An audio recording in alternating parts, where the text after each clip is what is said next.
semirib ketdim, ozishim kerak. Oddiy nonga qora non yeyman. Qora non ham non, ammo u kraskalangan. Keling, farqini ko'rib chiqamiz. Nega ozmoqchi bo'lgan insonlarga kim bo'lsa, ko'chadami, uydami, qayerda bo'lsa non yema deyiladi? Chunki non bizni semirtiruvchi eng asosiy mahsulotlardan biri. Va biz juda ko'p holatlarda noto'g'ri tushunchaga ega bo'lamiz. Oq non semirtiradi, qora non ozdiradi deymiz. O'rtoqlar, nonni nimaga semirtiradi o'zi degan savolga javobini agar izlaydigan bo'lsak, nonda gluten mahsuloti ko'p.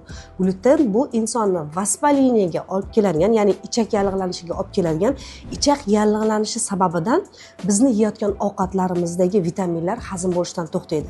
Va vitaminlar hazm bo'lishdan to'xtaganda qalqonsimon bez o'z ishini to'xtatadi va mana shu natijasida metabolizm to'xtaydi. Bu nonni ham umuman ozishda deyarli farqi yo'q. Ikkalasi ham zararli non hisoblanadi. Faqat yagona farq bor. Bunga arzonroq semirasiz, bu bilan esa qimmatroq semirasiz.